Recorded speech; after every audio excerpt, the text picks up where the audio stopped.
Assalamualaikum warahmatullahi wabarakatuh.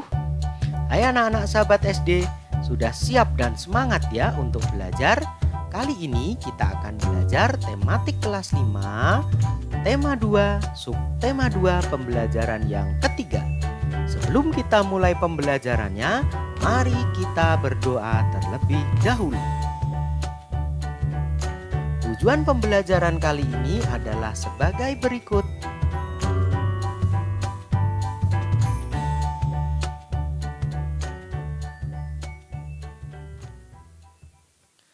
Pagi hari Minggu, warga di daerah tempat tinggal Edo mengadakan kerja bakti. Mereka membersihkan sampah-sampah yang menumpuk. Selama ini, bau busuk dari tumpukan sampah telah mencemari udara di lingkungan tempat tinggal itu. Warga harus menutup hidung saat melewati tumpukan sampah yang membusuk itu. Sebelum melakukan kerja bakti, seminggu sebelumnya warga bermusyawarah untuk mencari pemecahan dari masalah sampah. Selain menggunung dan berbau busuk, kadang-kadang tempat sampah itu terlihat berantakan karena ada beberapa orang yang berusaha mencari botol-botol bekas untuk didaur ulang. Akibatnya, pemandangan dan udara di lingkungan sekitar tempat sampah jadi kotor dan bau. Setelah bermusyawarah, warga mendapat sebuah penyelesaian.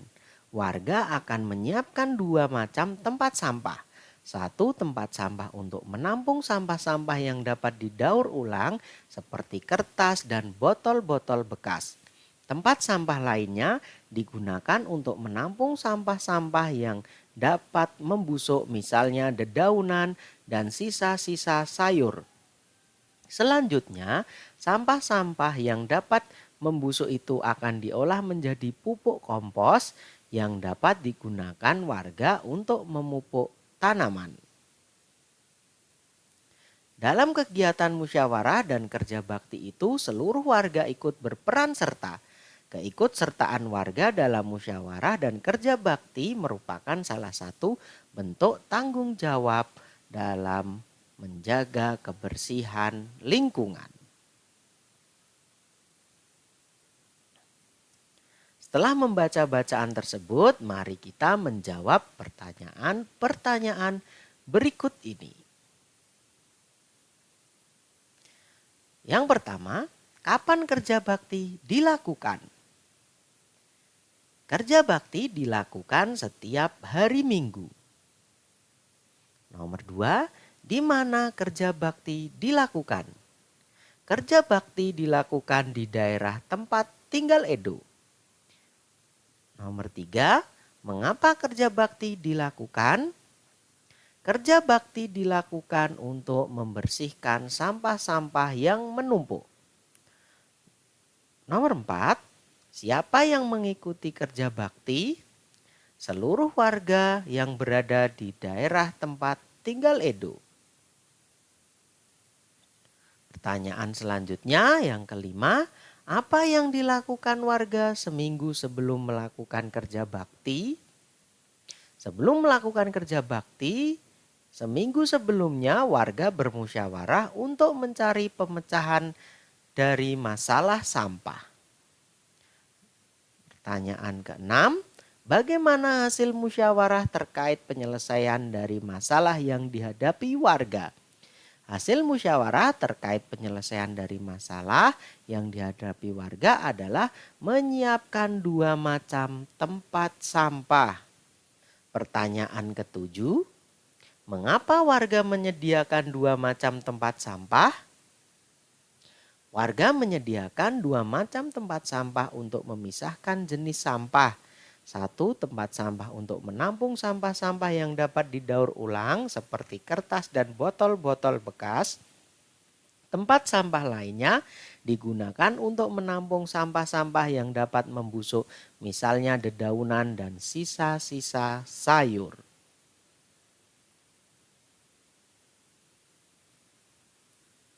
Anak-anak sahabat SD, Pada subtema 1, kamu telah mengetahui makna tanggung jawab dan jenis-jenis tanggung jawab sebagai warga masyarakat. Selain tanggung jawab, kita juga mempunyai hak dan kewajiban sebagai warga masyarakat. Hak, kewajiban, dan tanggung jawab merupakan tiga hal yang berbeda, tetapi saling berkaitan erat satu sama lain dan tidak bisa dipisahkan. Bagaimana tidak? Hak dan kewajiban bersifat kodrati, yakni melekat bersama kelahiran manusia. Hak dan kewajiban tersebut harus dilaksanakan secara bertanggung jawab oleh pihak yang bersangkutan. Orang yang tidak melaksanakan hak dan kewajibannya dapat dikatakan sebagai orang yang tidak bertanggung jawab. Bagaimanakah perbedaan antara hak, kewajiban, dan tanggung jawab? Mari perhatikan uraian berikut ini. Hak sebagai warga masyarakat. Hak berarti suatu yang mutlak menjadi milik seseorang dan penggunaannya tergantung kepada orang yang bersangkutan.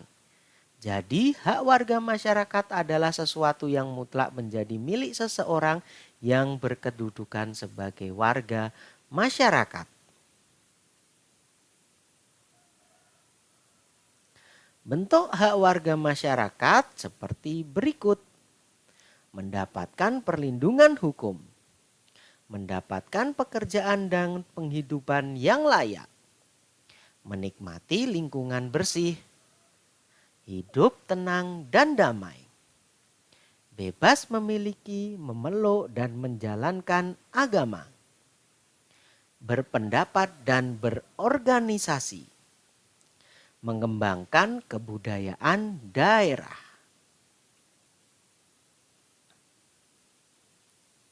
Kewajiban sebagai warga masyarakat. Kewajiban berarti sesuatu yang harus dilakukan dengan penuh rasa tanggung jawab. Jadi kewajiban warga masyarakat adalah sesuatu yang harus dilakukan seseorang sebagai warga masyarakat dengan penuh rasa tanggung jawab. Bentuk kewajiban warga masyarakat seperti berikut. Mematuhi aturan atau norma yang berlaku dalam masyarakat. Menjaga ketenangan dan ketertiban di lingkungan masyarakat. Mengikuti kegiatan yang ada di lingkungan RT, RW atau desa setempat. Misalnya kegiatan kerja bakti, gotong royong dan musyawarah warga masyarakat setempat. Menghormati tetangga di lingkungan tempat tinggal. Membantu tetangga yang terkena musibah. Menjaga kebersihan lingkungan tempat tinggal.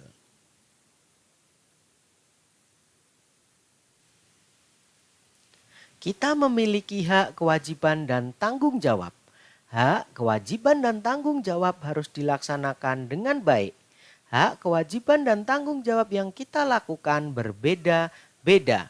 Misalnya, hak, kewajiban, dan tanggung jawab kita sebagai siswa di sekolah tentu akan berbeda dengan hak, kewajiban, dan tanggung jawab kita sebagai seorang anggota keluarga di rumah maupun sebagai warga di masyarakat.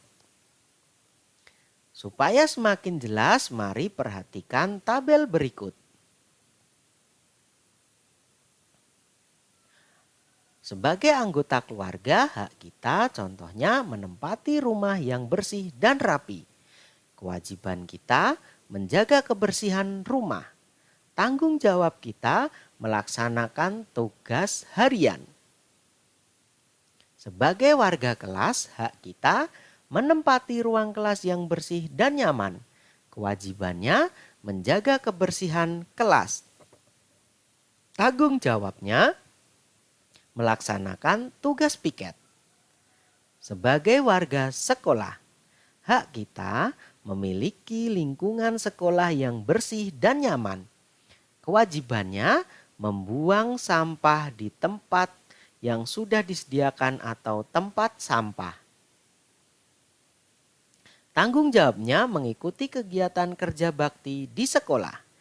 Sebagai warga masyarakat, hak kita memiliki lingkungan tempat tinggal yang bersih dan nyaman. Kewajibannya menjaga kebersihan lingkungan tempat tinggal. Tanggung jawabnya mengikuti kegiatan kerja bakti di lingkungan tempat tinggal. Anak-anak sahabat SD, setiap orang memiliki hak, kewajiban, dan tanggung jawab, begitupun setiap anggota keluarga di rumahmu. Masing-masing anggota keluarga memiliki hak, kewajiban, dan tanggung jawab seperti ayah, ibu, serta seorang anak. Sekarang coba kamu cari tahu hak, kewajiban, dan tanggung jawab masing-masing anggota keluarga. Kemudian tuliskan hasilnya pada tabel seperti berikut.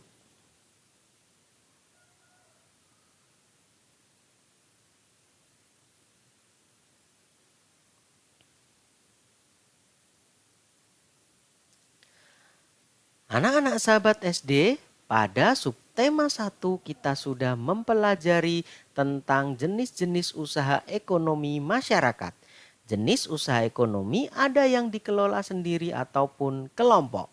Untuk mengetahui lebih lanjut, mari kita simak bersama penjelasan berikut ini.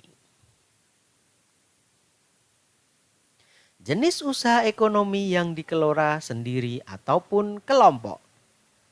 Jenis usaha ekonomi yang dikelola sendiri. Usaha yang dikelola sendiri disebut usaha perorangan.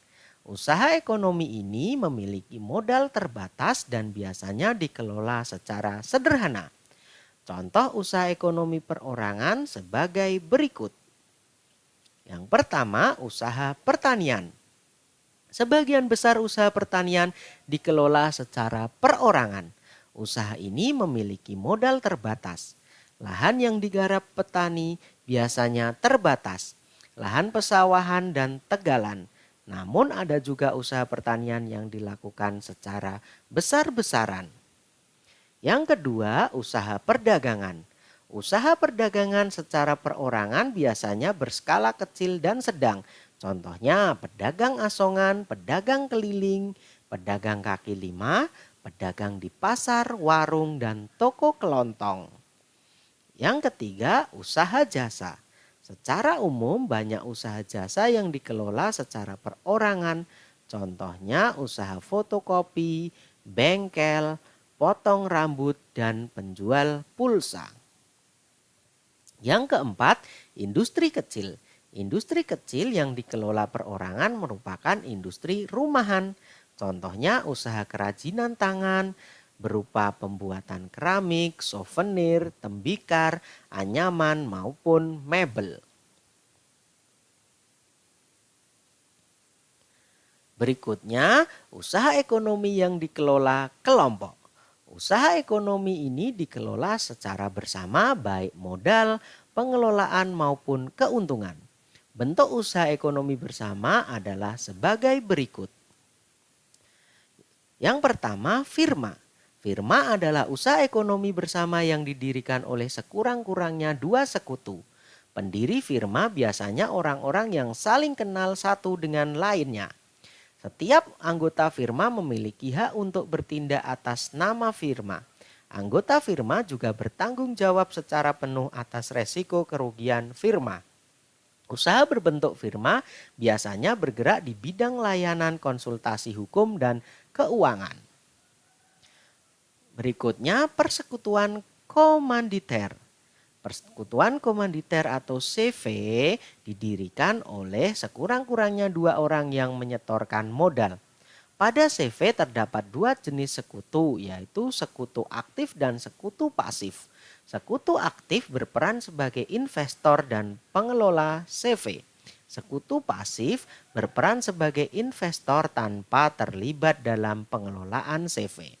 Usaha berbentuk CV dapat dikembangkan dari firma. Ini dimungkinkan jika firma ingin memperluas usahanya dan membutuhkan banyak modal. Yang ketiga, perseroan terbatas atau PT. PT adalah usaha bersama yang bermodalkan berupa kumpulan saham. Saham diartikan sebagai bukti kepemilikan suatu perusahaan atas penyetoran modal. Setiap saham memiliki nilai nominal tertentu. Pemilik saham akan memperoleh keuntungan berupa dividen. Bagi perseroan yang ingin mengembangkan dan memperluas usaha, sahamnya dapat diperdagangkan di pasar modal. Berikutnya, Badan Usaha Milik Negara atau BUMN. BUMN atau perusahaan negara yaitu sebuah perusahaan yang seluruh atau sebagian modalnya dimiliki negara. BUMN dapat berbentuk perusahaan umum atau perum dan perseroan terbatas atau PT. BUMN bergerak di bidang usaha yang bersifat strategis atau vital. Di Indonesia juga terdapat BUMD atau Badan Usaha Milik Daerah atau perusahaan daerah. BUMD merupakan perusahaan yang bermodalnya dimiliki pemerintah daerah. Tujuan pendirian BUMD sebagai berikut: ikut melaksanakan pembangunan daerah dan pembangunan ekonomi nasional, memenuhi kebutuhan rakyat dan menyediakan lapangan kerja untuk mewujudkan masyarakat adil dan makmur. Berikutnya, koperasi. Koperasi merupakan usaha bersama yang bertujuan menyejahterakan anggotanya.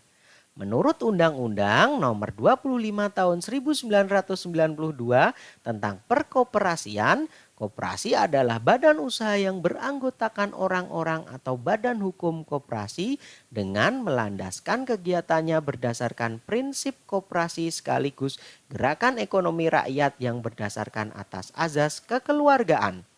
Koperasi sesuai dengan Undang-Undang Dasar 1945 Pasal 33 ayat 1, yaitu bentuk perekonomian disusun atas usaha bersama berdasarkan atas azas kekeluargaan. Koperasi pertama kali dikembangkan oleh Dr. Andes Muhammad Hatta. Atas perannya tersebut beliau dijuluki Bapak Koperasi Indonesia. Bentuk-bentuk koperasi di Indonesia antara lain sebagai berikut.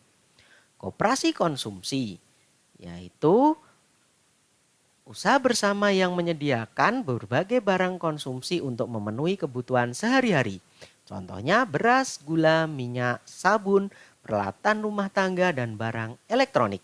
Tujuannya memenuhi kebutuhan konsumsi sehari-hari bagi anggota dengan harga dan mutu yang layak.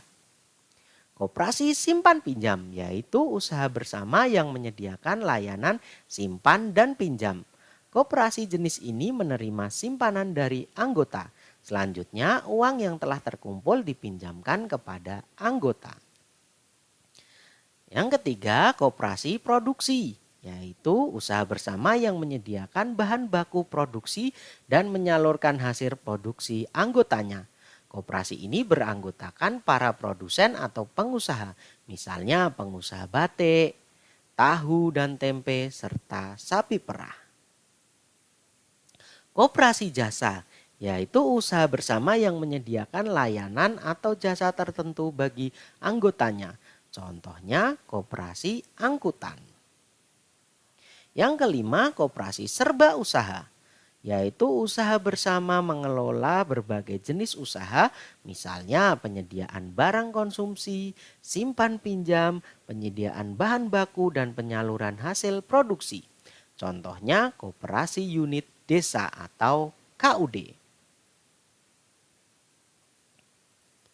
Demikian pembelajaran dari tema 2 subtema 2, pembelajaran yang ketiga.